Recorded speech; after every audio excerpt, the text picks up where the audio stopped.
Voici une petite centrale solaire thermodynamique dans le sud de la France.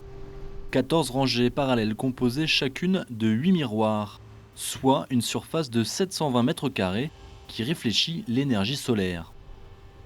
Ça consiste à se servir du rayonnement du soleil, à le concentrer pour réchauffer un fluide. Donc on transforme le rayonnement du soleil en chaleur.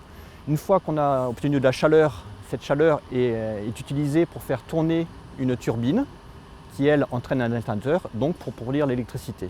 Voyons ça de plus près. Tout au long de la journée, l'installation est programmée pour suivre le mouvement du soleil et réfléchir son rayonnement 9 mètres plus haut sur la partie réceptrice. Dans le récepteur, il y a un tube dans lequel circule le fluide, qui pour nous est de l'eau. Donc ce fluide est réchauffé donc, par le rayonnement concentré qui arrive de toutes les rangées. Puis arrive le moment où l'eau se transforme en vapeur. Et c'est cette vapeur qu'on envoie donc, dans la turbine à vapeur qui entraîne un alternateur et qui produit de l'électricité. En parallèle, la vapeur est également envoyée dans des ballons de stockage pour permettre de produire de l'électricité, même lors de passages nuageux ou une partie de la nuit. L'eau est utilisée en circuit fermé. Cette installation est un prototype qui fonctionne depuis plus de 2 ans.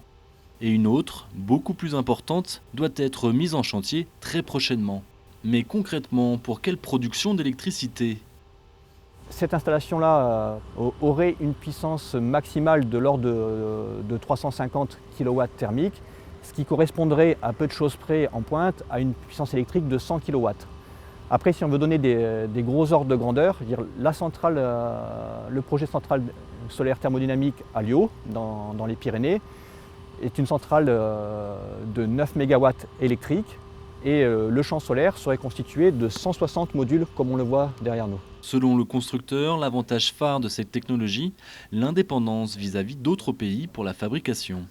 On n'a aucune dépendance vis-à-vis de personne et surtout dans le cadre particulier de la France. Si on se compare même à l'Espagne, on a une offre industrielle beaucoup plus riche parce que par exemple en Espagne, il n'y a pas de grands fabricants de turbines en Espagne, donc ils ont été obligés d'importer les turbines à vapeur.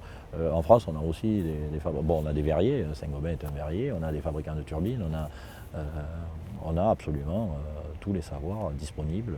Toutefois, le véritable marché n'est pas en France, mais bien à l'export, dans les zones les plus ensoleillées, comme la Chine, l'Inde, l'Amérique du Sud, l'Australie ou encore l'Afrique du Nord. Quant au coût de production, difficile d'être précis, entre 30 et 15 centimes d'euros le kilowattheure pour les grandes installations.